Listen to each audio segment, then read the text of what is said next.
So, good afternoon, ladies and gentlemen, and thank you for your presence here, and welcome to the event Solar Energy Generation and Storage, Most Sustainable Processes for the Planet and People.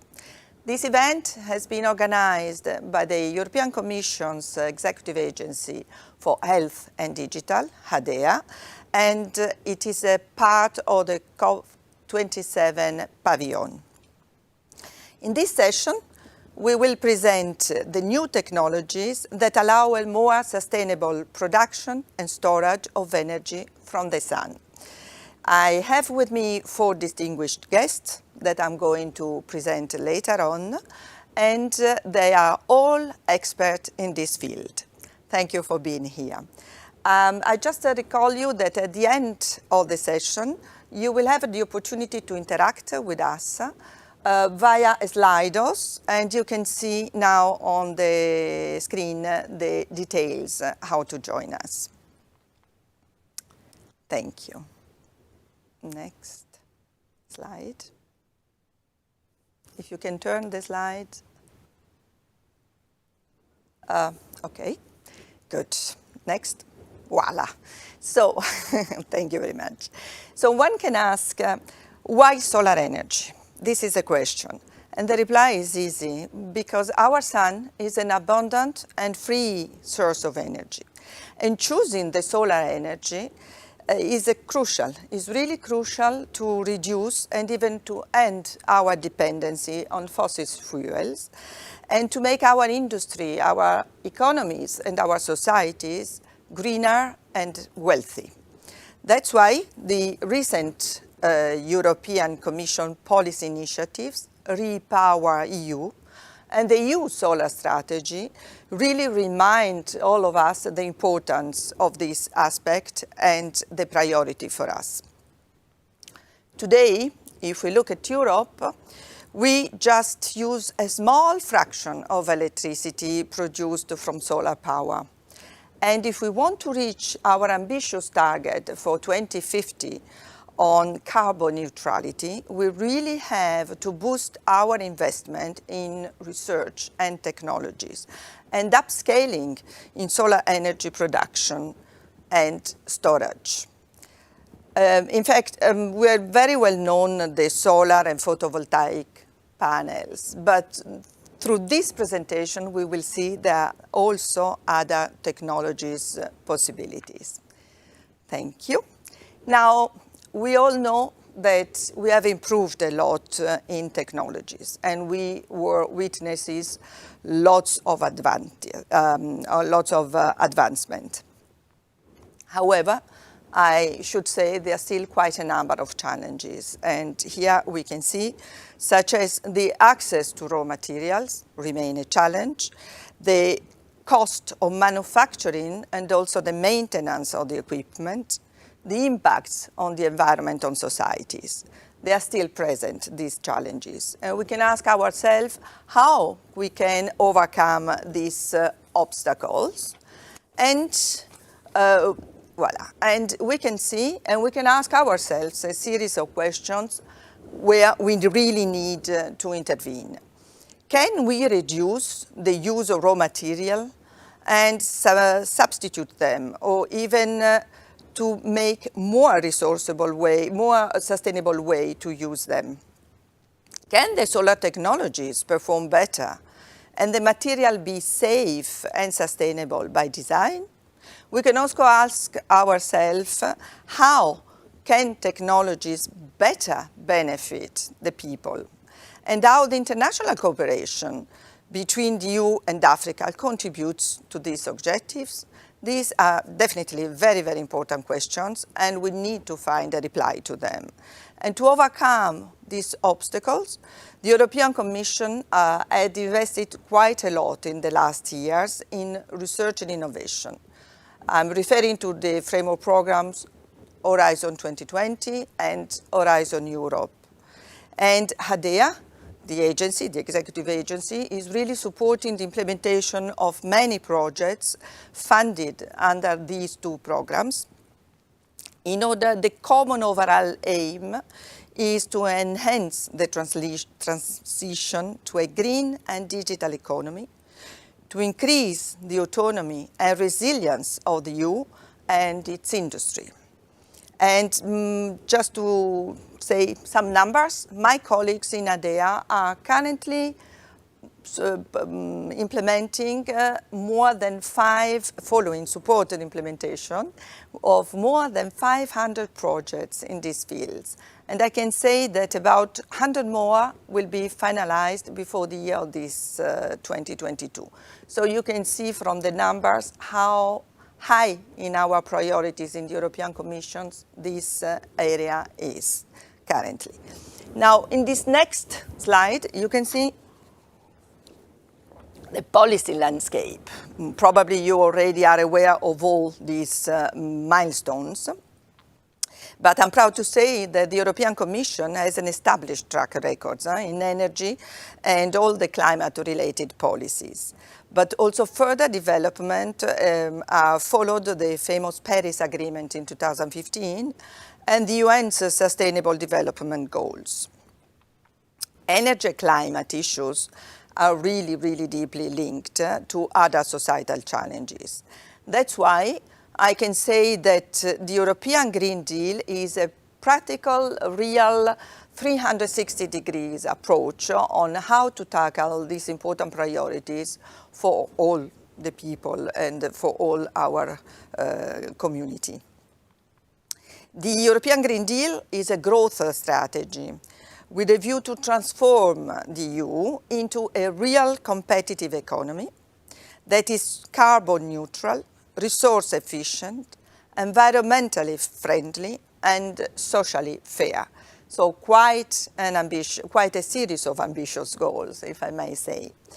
And another important issue is the supply of materials, of raw materials in particular, which constitutes the building blocks of these new technologies. And as you probably know, Ursula von der Leyen, the President of the European Commission, in September was mentioning that we are working on a critical raw material act. And this is really to secure the access to these necessary materials, which are fundamental for these new technologies. And further, I can say that the Circular Economy Action Plan is now in place, and the goal is to reduce the stress on the natural resources and to create a real sustainable growth and jobs. So many, many milestones and very important on policy point of view. Now we can ask ourselves where we can, because improvement is always possible, so where we can find we need to have improvements. We need, first of things I like to underline always, that we need to make solar power harvesting and its storage more accessible, more sustainable, and more affordable, cheaper. How? That's a real question. And this by several means. By reducing the use of harmful, difficult to recycle, or scarce material. By increasing the lifetime, the capacity, and the output of technological solutions. And in parallel, there is of course a need to ensure the integration of all these technologies in the existing infrastructures and to provide economic and social added value. Technological opportunities. The methods to produce electricity and heat from the sunlight and to store the solar energy are many, are diverse, and they are flexible. Here you can see series concentrated social power, improved the photovoltaics and thermal generations. And for example, now there have been quite an advancement in this field because we can even build directly the building integrated solar cells, that's so-called, where you can build directly in the building, in the facade of the building. So it's quite an important improvement for having smart cities as well. And the European Commission, European Union in general, is working hard towards arriving to new battery technology in order to store electricity in a, as I said before, in a cheaper way and in a more sustainable way, which will become more accessible to everybody. And finally, the power-to-X systems allow storing energy into different carriers, such as the hydrogen or such as ammonia. And we will hear afterwards more about these different means. Just one recall, in particular, it became more and more important, the clean hydrogen from renewables. And the HADEA is also supporting lots of projects in clean hydrogens. Next. So as you can see from the very brief introduction I've done, there are many ways forward and many different technologies. And here there is an overview of our 4 guests that I will present later. But I want to say a word to the first one, Professor, sorry, I was looking for the name, Professor Anicia Peters, who is Pro-Vice Chancellor for Research and Innovation and Development at the University of Namibia. Thank you for being here, who will guide us through the stronger cooperation and partnership between Namibia and the EU, and to see the added value and the positive effect on the results in the African countries, and in Namibia in particular, but in all African countries. And she will be followed by the presentation of 2 very important projects, so to go into more technicalities and concrete. One more on concentrated energy, and the second one to the power-to-X system. And to conclude, there will be a 4th guest with us, to Anna Vasera Vambugu, to present a project, LIAPRE, for the long-term joint European Union and African Union Research and Innovation Partnership. And she will conclude this series of presentations. And afterwards, as I said, there will be the Slido section. So if you allowed me, I will give immediately the floor to Professor Anicia Peters. Thank you for being here. Floor is yours.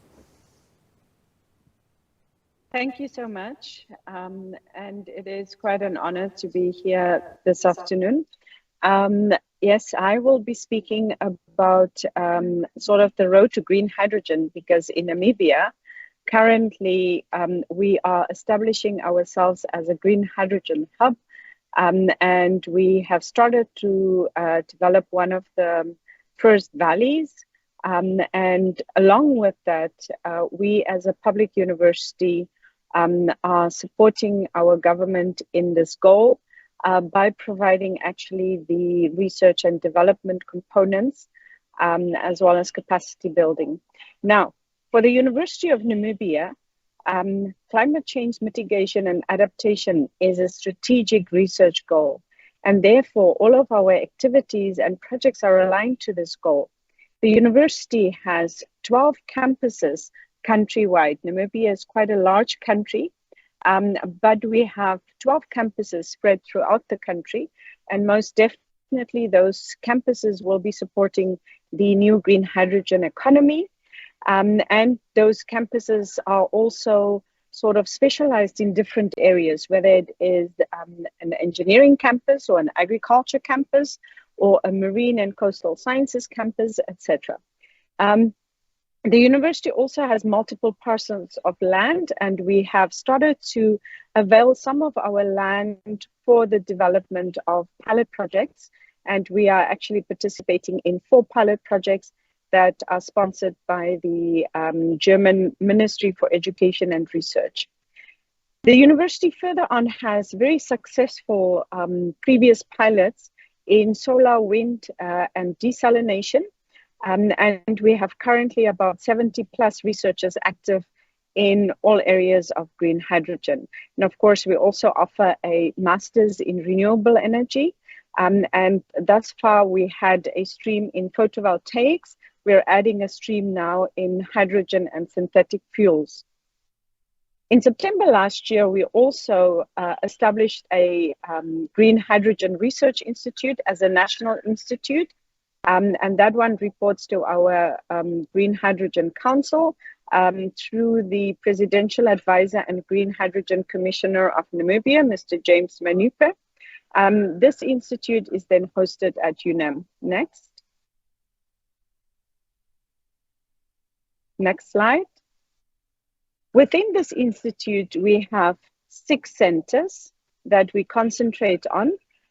We also have the sister university, public university in Namibia, being part of the institute, and they have also some projects and researchers active in various activities of ours. So 6 centers then. The first center concentrates on clean hydrogen production, so anything from desalination to wind, solar, electrolysis, etc. And then Center for Hydrogen Storage, New Materials and Delivery. We have a new materials lab that we have just established in one of the 12 campuses, and we're really concentrating on storage.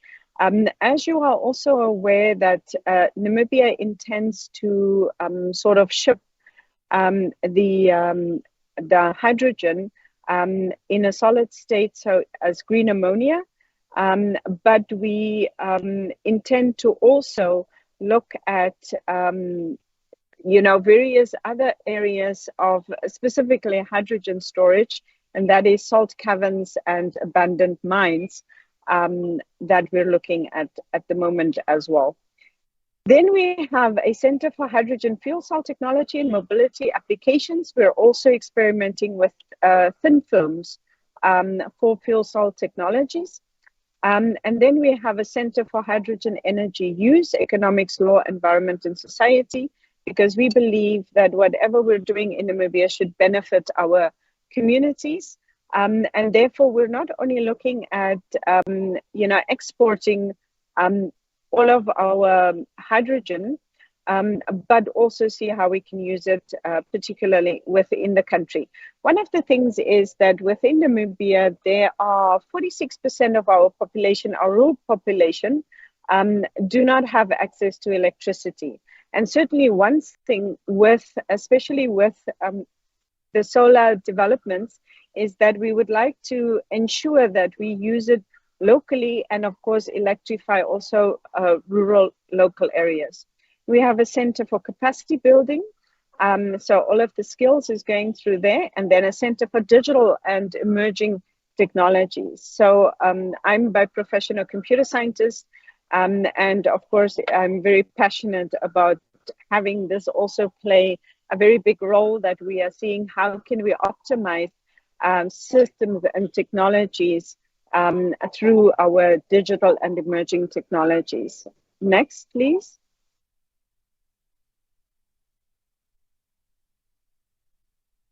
So can you go back to the last slide? So the value and importance of research and development in the new green hydrogen economy has been so much emphasized that we are really looking at many different projects and areas that we're getting involved in. And we, for instance, have started to establish a photovoltaic maintenance and testing lab, because thus far we are sort of sending out all of our testing and maintenance work to neighboring countries. And so with setting up this lab within Namibia and actually setting up a mobile lab, we hope to be really doing a lot of the work ourselves. We've also concluded some agreements in sort of solar cell development, and that is with some of the institutions and universities in Germany in particular, But we've also seen that we also need to develop newer types of solar panels that are more flexible and more robust, especially for Namibia's climatic conditions. As we're setting up another one of the gamma ray detection telescopes, we already have 5, and we found that in speaking to our partners that we even need sort of newer sort of technologies for this. Then the Namibia has just concluded an MOU with the EU on the development of particularly also renewable energies, but also particularly solar. And then we have also, within that agreement, is also contained sort of looking at critical and scarce materials. So this is then within our Green Hydrogen Research Institute, all that we are doing. And as said before, we are supporting our government through this. And I believe that for the EU, this is also important because we are concluding a number of deals as well with EU countries where we will be doing joint research in this area. That's the end of my story. Thank you very much. So thank you very much indeed for your presentation, and I confirm it's a very important memorandum of understanding that it was recently signed. And your presentation was an excellent introduction to the second presentation, because now we are going into more technical part. And our guest is Dr. Giulia De Aloisio. She's also connected online. Welcome, Giulia.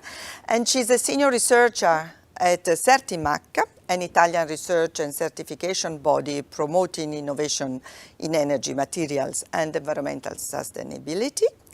And she participated to this EU-funded project Next Tower for funds of 4.9 million. And the focus of this project is the technology, how to concentrate the solar power and to have a stronger impact for the results. So Giulia, many thanks for being here, and you will also guide us on a demo during your presentation. Please, the floor is yours. Exactly. It will be a pleasure. Thank you for your introduction. Today, we are going to talk about the results of the Next Tower EU-funded project focused on the concentrated solar power technology. Next slide, please. The transition to a decarbonized economy demands sustained advances in renewable energy and material technology, both for high temperature application and extended service life. Concentrated solar power are a pillar of this effort, and in particular allow us the possibility, the opportunity to harvest both the natural sunlight as electricity as well as process it.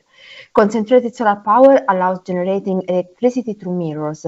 The mirrors reflect, concentrate, and focus the natural sunlight into a specific point, as we see in the bottom part of the slide. The sunlight is then converted into heat through a heat transfer fluid that moves to the receiver and is heated up to temperatures over 600 degrees. The heat is then used to create steam, which drives turbine to generate electrical power. Well, in principle, the operational principle of CSP solar power is similar to that of a mega magnifying glass under the sun, which many of us experimented with as youngsters. Next slide, please. The solar thermal energy solution commercially available differ in concentration technology, that is the CSP I was referring to, receiver type and shape. We can have volumetric receiver, cavity receiver, nature of heat transfer fluid, since we can have air, oil, and also the capability to store thermal energy. Here you see 4 different CSP technology. In particular, our focus will be the center. Can you hear me? In particular, our focus will be... Yes, we can hear you, huh? Giulia, we can hear you. Okay, perfect. Go ahead. Thank you. Okay, the central receiver, that is the solar tower, which has a maximum three-dimensional concentration with typical temperatures of the receiver over 600 Celsius degrees. Next slide, please. Well, the inside material of a concentrated solar tower system heats up to temperatures over 700 degrees. That is the temperature of magma when exits a volcano. And this is the kind of stress that CSP material must withstand for years, at least 20-25 years. Therefore, CSP tower system currently suffers from insufficient component life, especially the receiver, and from low efficiency in very high temperature thermal energy storage solution. These shortcomings strongly affect the maximum working temperature and the overall durability of the plant against failure from thermal cycling and thermal shock. So next slide. In this framework, Next Tower represents a very ambitious initiative since it is aimed at increasing the generation efficiency through an integrated approach to material design, both by manufacturing better ceramic components for the receiver, for high temperature receiver, which can have extended durability of about 20-25 years, and thermal resistance to thermal fatigue and thermal shock.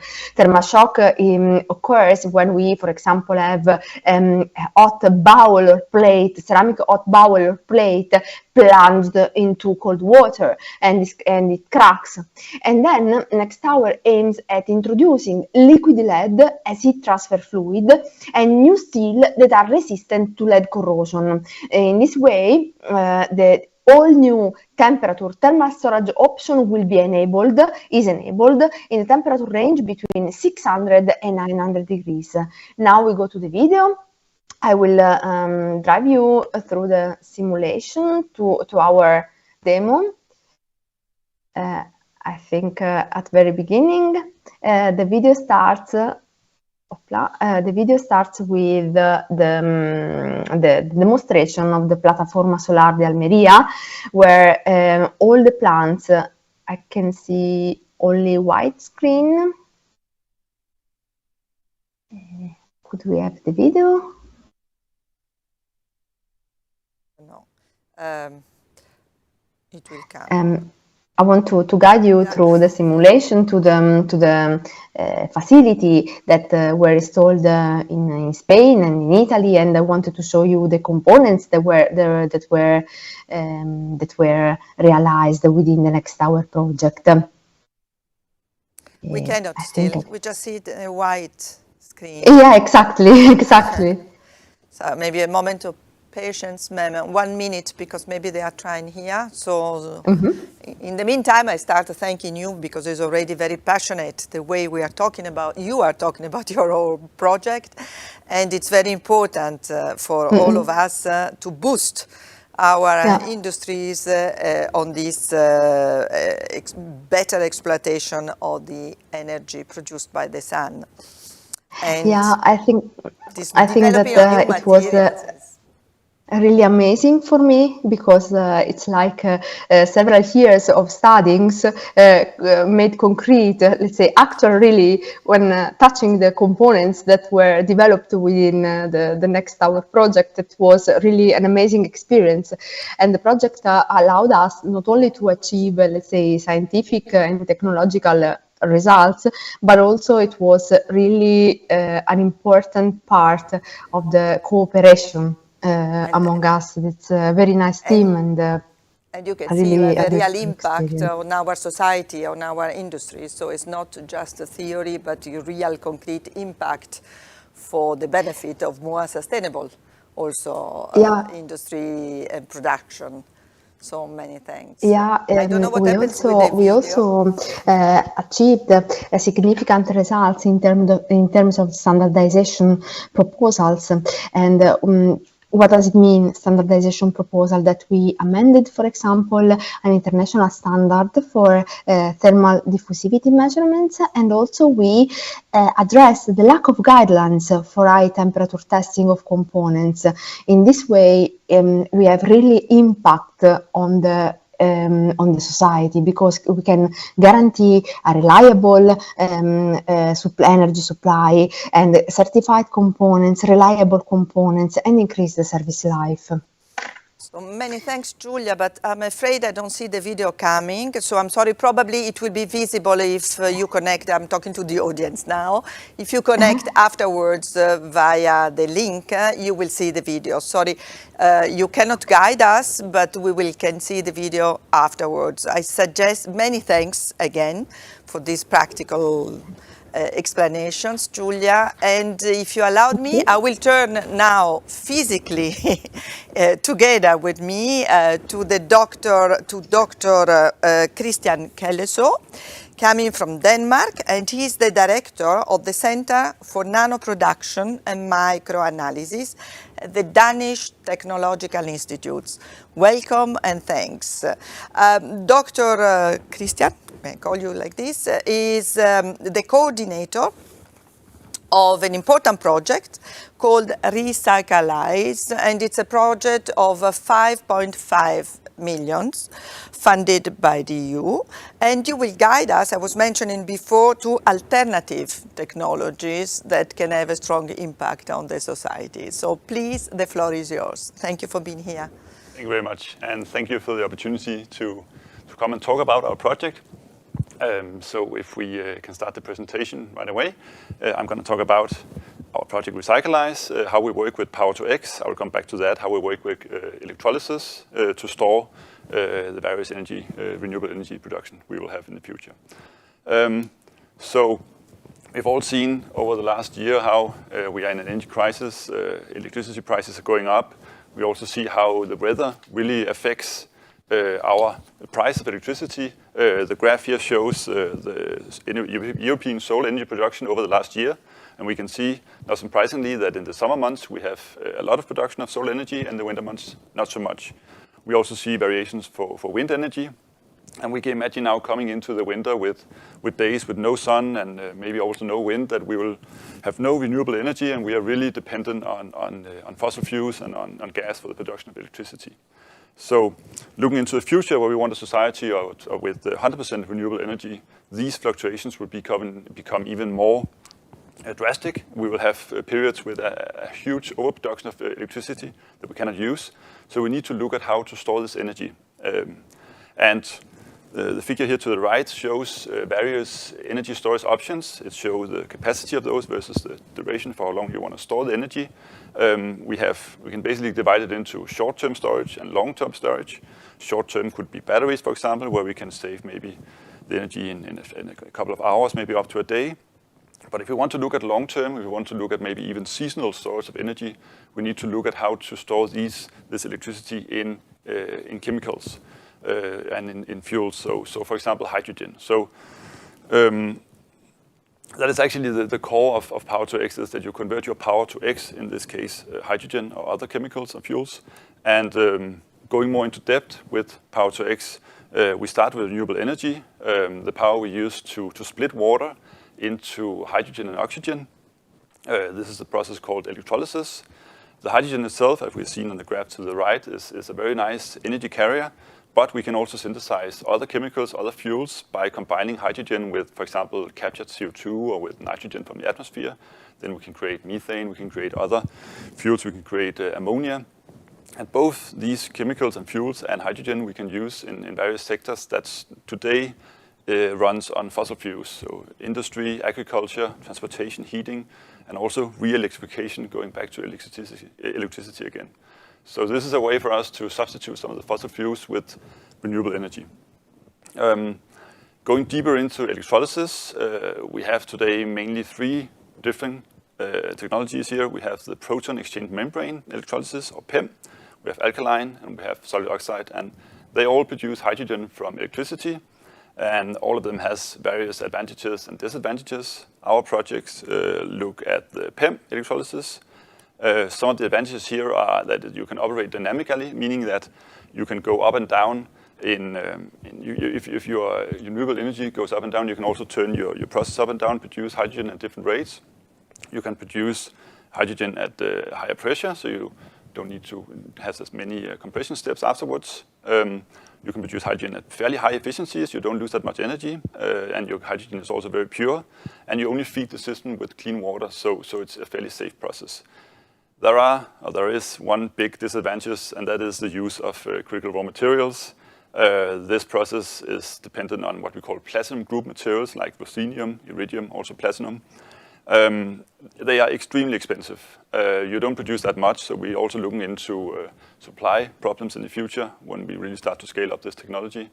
And they produce a huge amount, as you can see in the table, a huge amount of CO2 during the mining. So if we could find materials, we can find materials that are much cheaper and don't produce as much CO2 that we can replace ruthenium and iridium with, for example, some nickel, then we have come a long way. And that is what this project is about.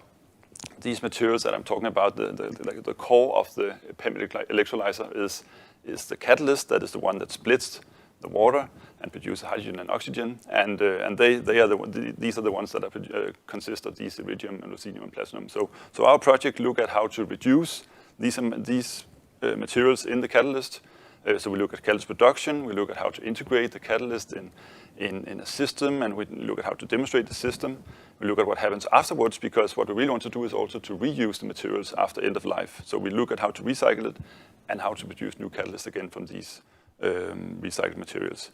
We are 10 partners looking into this, and if I can also get the video to work here, then I will go dive deeper into what the project is about. Yes, it seems to be working. As I mentioned, the project is concentrating on replacing critical raw materials for PEM electrolysis.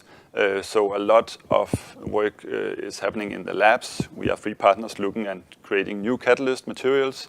So what we're trying to do is see, can we replace some of the materials with cheaper ones? Can we boost the activity of materials so in the end we need less? And that is what we're doing here. We're looking into new alloys. We're looking at the activities of these materials. We're looking at the stability, which becomes very important when you start to look at these new materials. And actually, so far, when we demonstrated in the lab, we have made materials that are 100 times more active than what is currently used today, compared to the amount of critical raw materials used. So that's a long way, you can say already, but it is not enough, because one thing is to demonstrate it in a lab, another thing is to show it in a real-life system, to show it in a cell or in what we'll come back to, in a stack, and integrate it in a demonstrator. So a lot of work also goes into, and I will show that now, is going into how to integrate these materials in electrodes.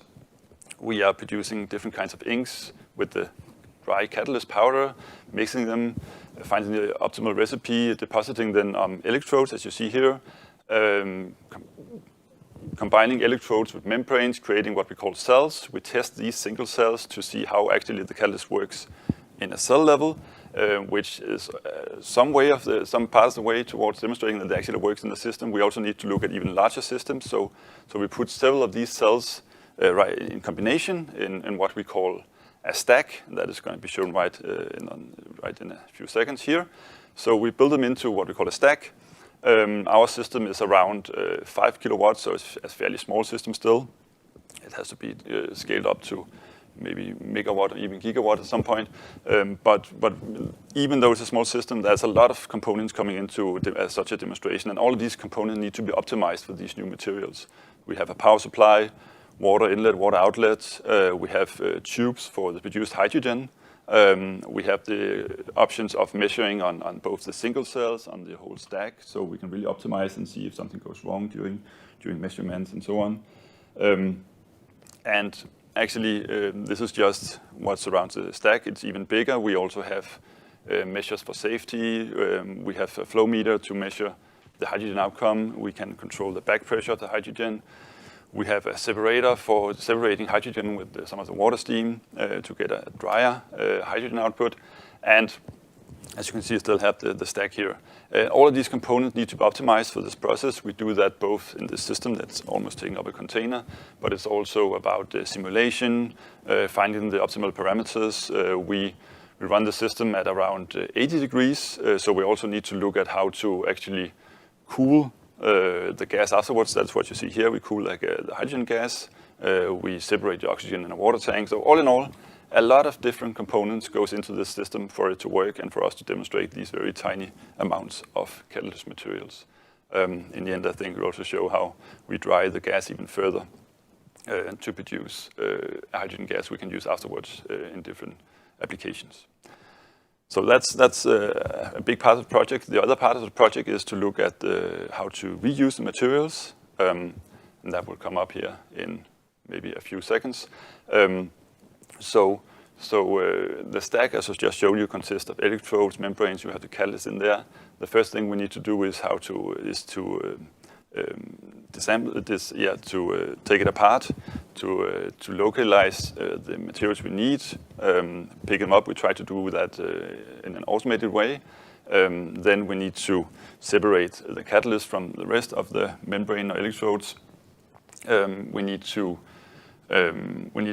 we'll have still the catalyst here that's probably going to be deactivated. We need to put it back on what we call salt or precursor form, doing that by leaching. Here you will have a solution of various materials that are used in the catalyst, and we need to separate that in different ways. So we do all sorts of separation steps for separating first ruthenium, ruthenium, and platinum, and maybe also nickel or whatever we use in the system. And all these steps requires analysis, and it requires a drying step afterwards. In the end, we end up with a metal salt precursor that we can actually use. We see here we can use in our synthesis and production of the catalyst that we started with. So this is our way of creating a circular economy within this process, and I think that was it for me.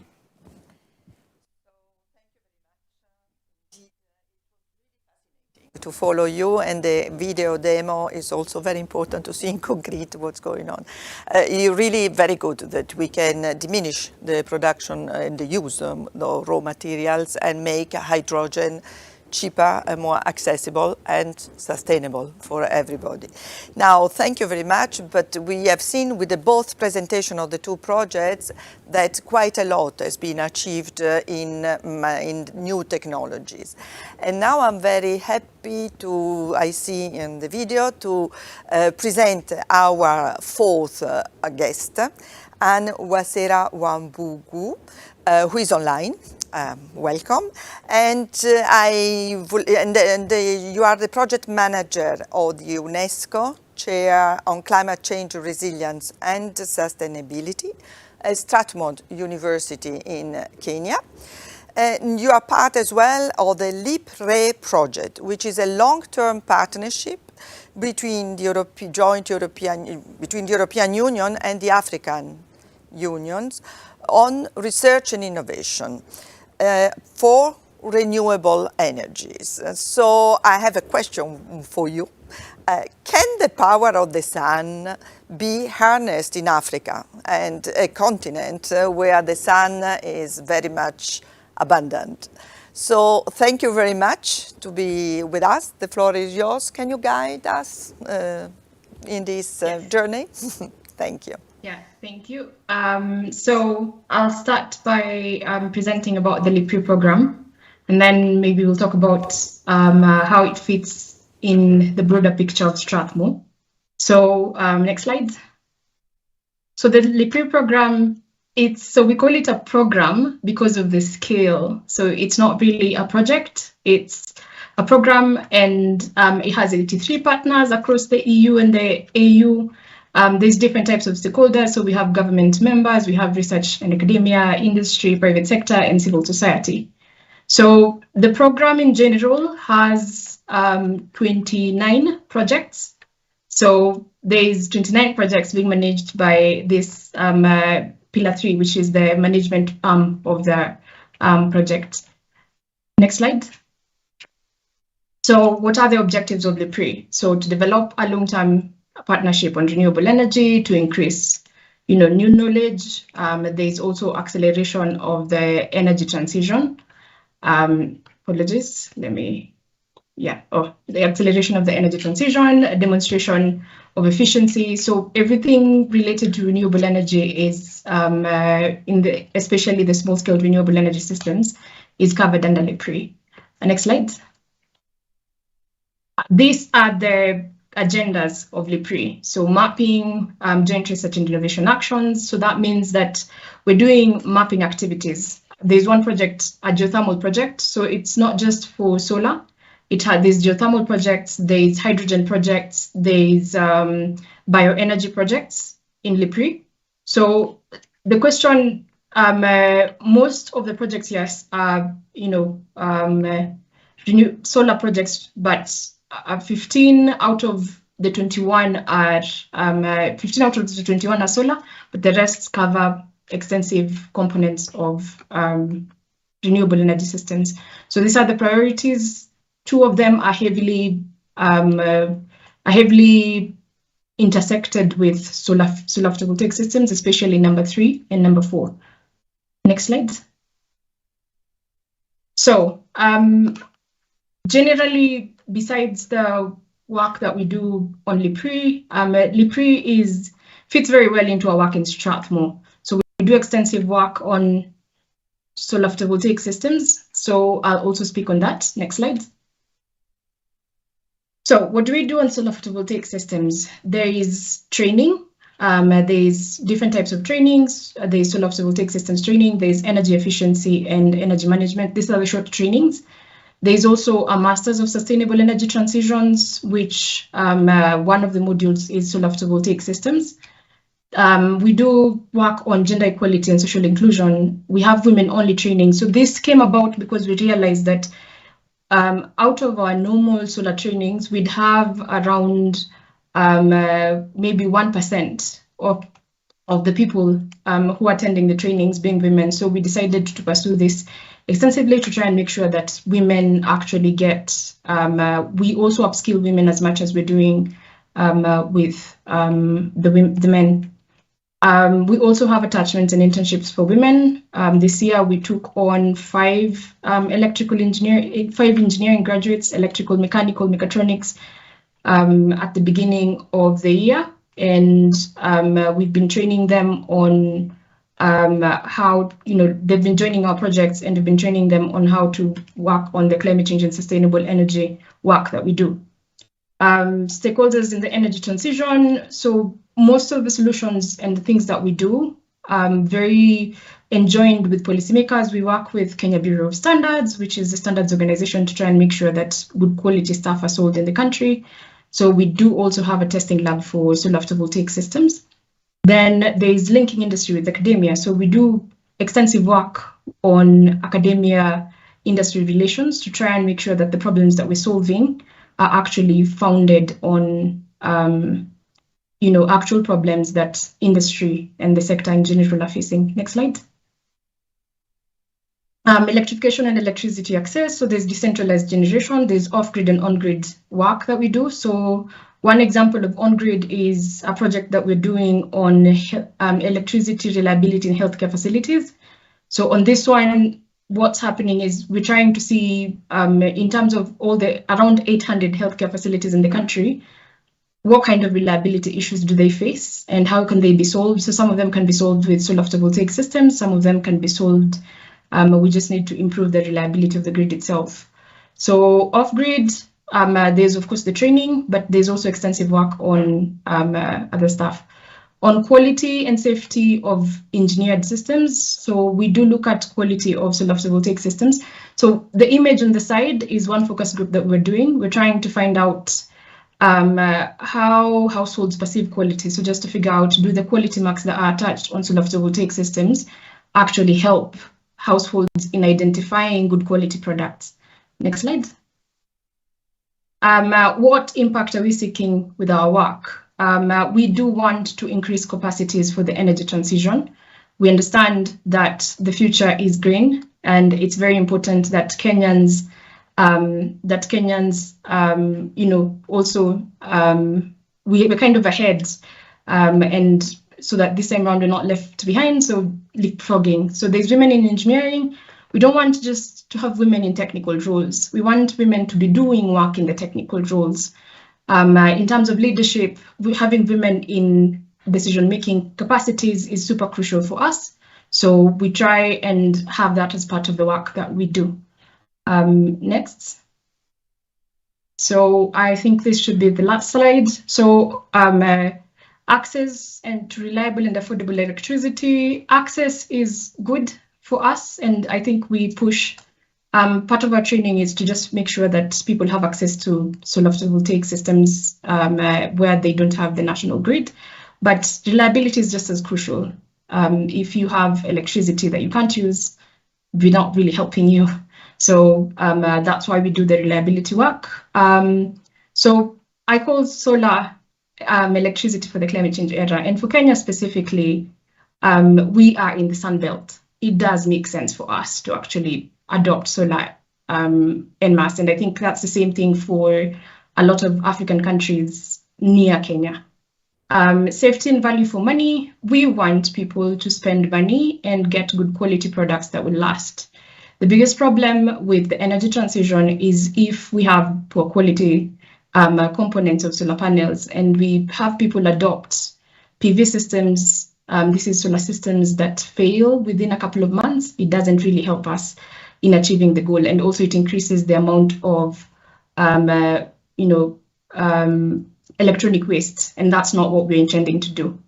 Then global energy transition, we seek intra-Africa collaborations, which is we'd like to work with other Africans to solve African problems, but at the same time, widened Africa, which is one of the most important things for us about the LIPRI project, which is we get to solve our problems, getting strengths from both sides. So for LIPRI, it's there will be, for example, modeling skills that the EU partners will have. On our end, we'll have local knowledge and how to do data collection. And it's been this core, I'd say, combined effort to try and, first of all, maybe both sides in terms of training both sides. So you learn what we don't have, and they learn what we do have. And that's been, that's a very core thing in what we're doing at Strathmore. I think that's the end. I will let, I don't know if there's another slide, just next. Yeah. Good. So many thanks, Anne. Really, really very interesting to see how the solar power generations and all the novelties in this field have a concrete impact on African countries.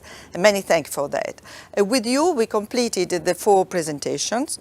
So we have been hearing about the new technologies in concentrated solar power, in the power to X technologies, and concluding with the impact of the strengthening cooperation between the EU and the African countries in the field of power generation and storage of the sunlight. I can see now that the questions are starting arriving, and I can open, you can see, I think everybody, some of the questions that arrived to our screen. I propose, I hope we have time to take at least a couple. Maybe we can start with the first one. How far is the cooperation between you and African Union established? But you already tackled it.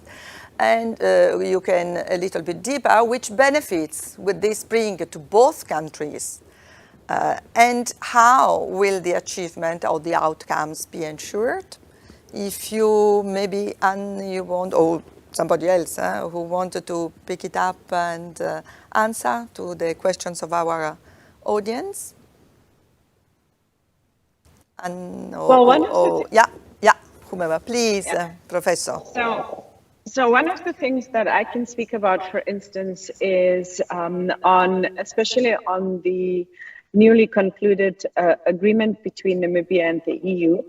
And one of the things that we're particularly looking at, if one look at, first of all, I mean, there's a huge demand right now for energy, and particularly renewable energies. And we're looking at particularly green hydrogen, for instance, is one of the key areas that we're looking to develop.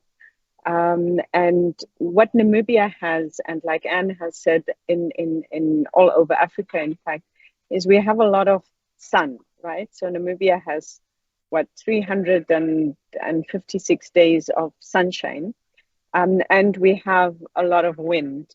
So for us, it is so we have the natural sort of resources to sort of make renewable energy a reality. And who needs it? It's essentially the EU who needs it. And then coming from that perspective, now, if we start to develop it, there are certain things that we don't have, for instance, and we don't have always the expertise. We have our localized and contextualized knowledge and expertise in country. And we definitely want to, retain those and use that to our benefit as well. But at the same time, we can also export in that way, sort of address some of our challenges and poverty challenges within our countries. It needs to be a win-win situation at all time. And that's why I was talking about not purely seeing, African countries sort of as rife for, producing something in country and then purely exporting it, but also really benefiting our own people. And that's how we see the relationship. So in the R&D agreements and capacity building agreements that we do, is we're very cognizant that we, have this exchange of skills, and that it doesn't go only one way, but that it does come both ways. And in developing that, we're also considering our communities, and we're doing very much community-based sort of co-design with our communities as well, and looking at how will it benefit and impact them. And then, of course, the scarcity of raw materials is of late, of course, something that all of us are looking at. And I think the whole world is in a race to sort of find, alternative solutions, technological solutions that will make it all cheaper and more feasible to sort of go on to, to increase our renewable energy sources. So that's on my side what I can say on it. So thank you very much, Alicia. Does anybody want to add, or I can pick up a second question? Thank you very much for a second question, which is more technical, I would say. Which are the, and this for you, Christian, which are the benefits of Power-to-X energy storage versus other storage technologies? Well, if you want to store a lot of energy and you want to store it for a long time, then Power-to-X brings a lot of benefits. With that said, it's not like it's competing maybe with short-term energy storage, because you need both. But so one thing is if you want to store a lot of energy and want to store it for a long time, but also you get the possibility to convert electricity into fuels and into chemicals. So when we look in the future society where we have 100% renewable fuels, and we want to electrify as much as possible, but we do have some things where we still need fuels and we still need chemicals. And for us not to use fossil fuels and chemicals for that, this is a way to produce these fuels from renewable energy. Thank you very much. Very, very important to know and very useful for our future. So if you allow me, I cannot take other questions because our time is running, but I would like to warmly thank all the audience, because we received many, many more questions, because the subject is very much alive and it's a priority for everybody. And again, a warm thanks to all the 4 distinguished guests that shared this hour with us. If you allowed me before leaving, I would like just to wrap up 3 main messages that I can share with you from this session. So achieving a secure, competitive and sustainable energy system is really essential for the EU to become climate neutral by 2050, which is our target. And the recent REPowerEU clearly demonstrated that for us, the European Union is a priority. And not only for us, it's cascaded. The second message is that solar energy and its storage play a pivotal role in the EU clean energy transition, but also to achieve the United Nations Sustainable Development Goal at global level.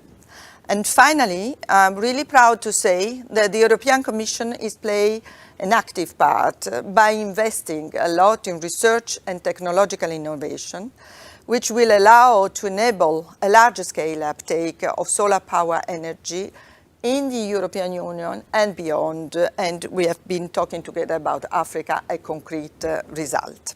So with this, I really wish you a very good continuation of your activities of COP27. And goodbye. Many thanks again.